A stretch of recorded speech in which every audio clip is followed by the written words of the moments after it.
Assalamualaikum warahmatullahi wabarakatuh. Pada kesempatan kali ini saya akan mendemonstrasikan perhitungan untuk sambungan momen plat ujung 4 baut tanpa pengaku, 4 baut dengan pengaku, dan juga 8 baut dengan pengaku. Atau dalam bahasa Inggrisnya disebut pulled and stiffened extended and flat moment connection. Baik, langsung saja kita lihat bagaimana perhitungannya. Di sini saya juga sudah siapkan template untuk 3 skema, yaitu 4E, 4ES, dan juga 8ES. Tentu yang kita butuhkan adalah, yang pertama adalah data perencanaan material. Mulai dari mutu struktur baja, tegangan lele, dan tegangan putus struktur baja yang digunakan, dan juga modulus elastis baja, tentu E-nya dengan 200.000 MPa, lalu tegangan tarik putus angkur baut. Nah, kita pakai 825 MPa. Lalu selanjutnya data dimensi profil balok, kolom, dan plat. Nah, kita gunakan di sini profil untuk yang pertama panjang struktur balok kita asumsikan 4 meter, dan juga untuk profil WF balok kita gunakan 400 kali 200 kali 8 kali 13. Lalu untuk data dimensi kolom kita gunakan 400 kali 400 kali 13 kali 21. Di sini juga ada data dimensi plat dan juga dimensi baut posisi baut. Di sini yang pertama analisis rencana dimensi sambungan balok ke sayap kolom. Di sini juga untuk pertama adalah kontrol pembatasan dimensi pada prakualifikasi, gitu ya. Nanti sebenarnya di sini kita hitung ini semua parameter-parameter ini, apakah nanti memenuhi daripada nilai max atau nilai minimum dan juga diameter WF yang kita gunakan. Selanjutnya analisis yang kedua adalah analisis pada bagian balok. Yang pertama adalah kontrol desain plat ujung dan baut.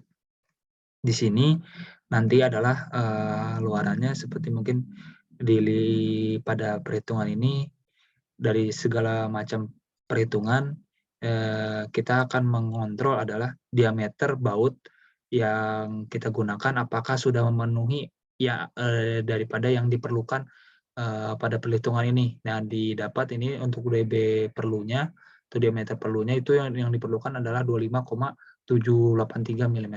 Jadi memenuhi untuk kontrol diameter.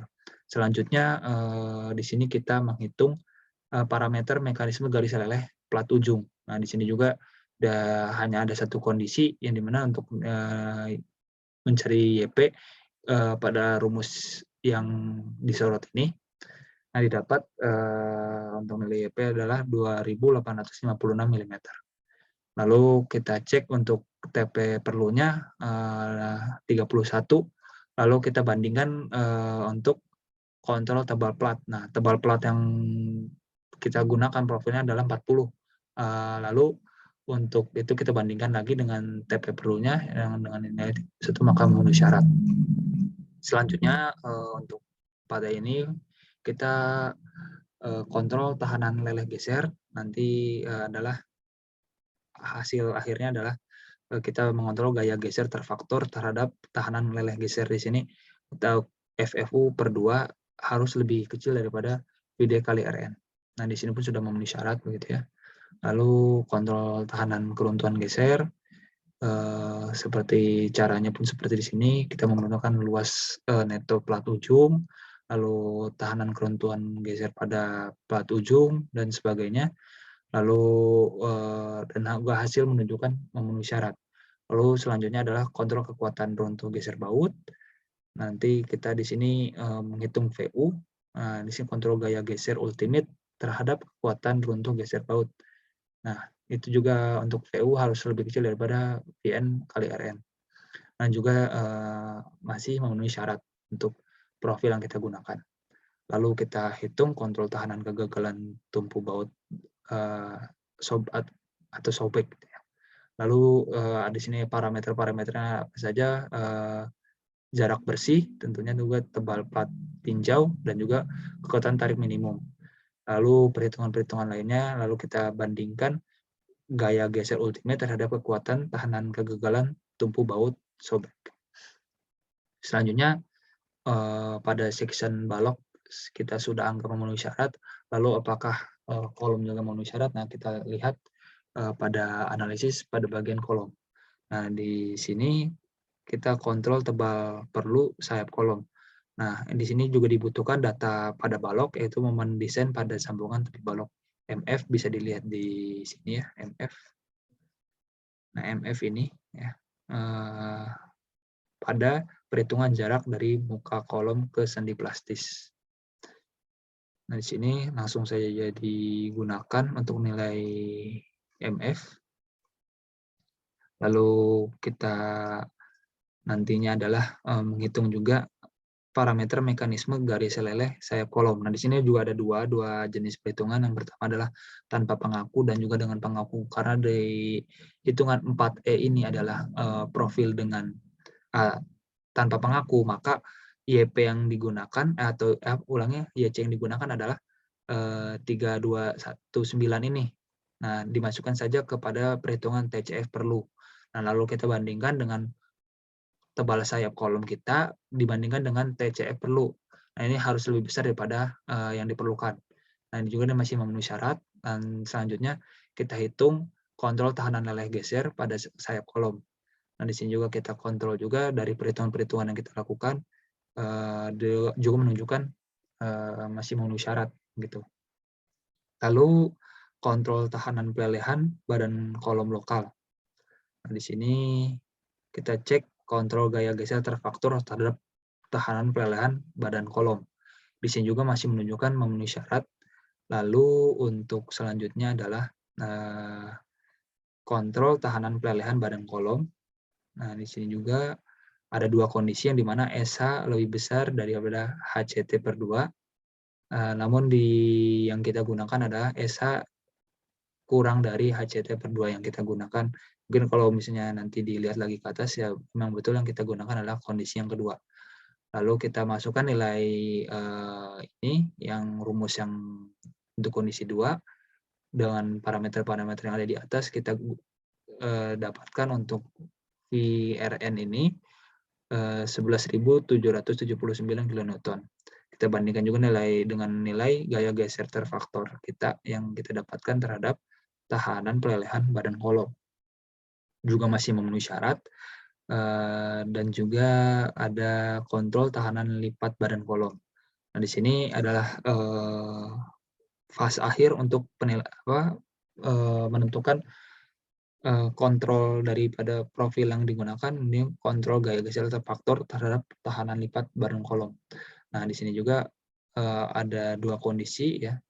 Kita pakai kondisi yang kedua atau N per HCT itu lebih besar daripada 0,2. Nah, di sini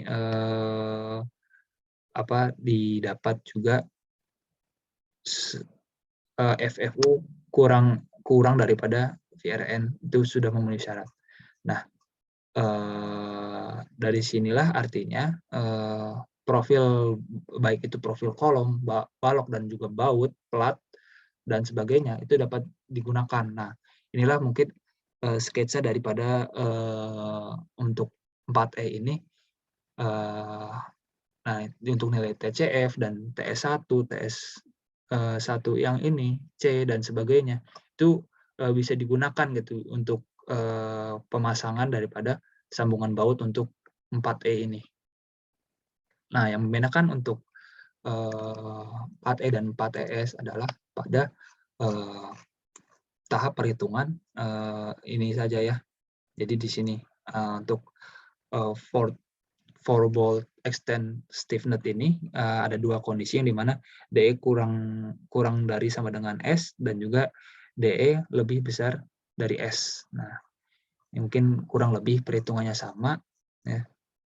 Kurang lebih juga perhitungannya sama. Dan untuk yang selanjutnya, nah juga untuk sketsa gambar untuk 4ES seperti ini, ada plat pengaku ya, seperti yang ada di ini LST ini panjangnya. Tinggal sudah diketahui dari hitungan-hitungan yang ada ya, begitu.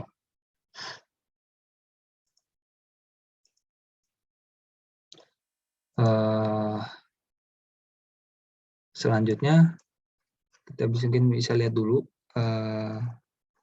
perhitungan dari atas dan juga dari selanjutnya, lembar selanjutnya. Nah, ini kurang lebih sama untuk 4ES ini. Nah, di sini mungkin ada lagi perbedaan pada perhitungan Nietzsche, gitu ya. Nah, di sini juga kita gunakan untuk TCF perlu karena di sini ada pengaku, kita gunakan yang dengan pengaku. Nah, kita kontrol juga, lalu kita kontrol. Nah, asalkan hasilnya itu memenuhi syarat semua, artinya profil balok, kolom plat, serta baut yang kita gunakan itu bisa digunakan begitu, baik itu dengan jarak-jaraknya dan juga profil yang digunakan. Lalu untuk 8ES ini kita dapatkan ataupun perbedaan yang mencolok adalah pada perhitungan jarak dan dari sumbu sayap tekan balok ke sumbu deretan baut tarik. Nah, di sini ada banyak karena ada 8 baut, maka untuk penghitungan jaraknya ada 4 kali perhitungan gitu. Lalu yang berbeda lagi adalah kondisi parameter mekanisme garis leleh plat ujung. Nah, di sini cukup banyak parameter yang digunakan karena ada 8 baut ya. Jadi H1, H2, H3, H4 itu dimasukkan pada perhitungan ini. Namun secara prinsip kurang lebih sama, hanya ditambah 8 baut dan juga nanti pada ini jumlah baut pada sayap tekan, misalkan untuk perhitungan 4E atau 4ES, nah kita masukkan saja 4. Nah, namun untuk 8ES ini kita masukkan saja 8 begitu. Selanjutnya kita cek kontrol sebagainya dan didapat untuk ini pun masih memenuhi syarat ya, kontrol-kontrol yang kita lakukan dan juga untuk syarat-syaratnya juga sudah memenuhi syarat semua. Lalu artinya adalah profil, kolom, balok, dan juga plat serta sambungan itu kita bisa gunakan, dan inilah kurang lebih sketsa daripada 8ES ini. Mungkin sekian review singkat ini. Mungkin dari saya, jika ada masukan serta saran ataupun kritikan yang dapat membangun paparan ini, bisa dibubuhkan dalam kolom komentar begitu, ataupun pada forum-forum diskusi lainnya. Nah, untuk tambahan saja untuk pemilihan profil, saya mengacu pada tabel baja PT Gunung Garuda, dan untuk hitungan ini untuk pull stiffness extended end plate moment connection ini pada ISC 358/16. Mungkin sekian paparan yang saya lakukan ini. Lebih dan kurang mohon dimaafkan. Wassalamualaikum warahmatullahi wabarakatuh.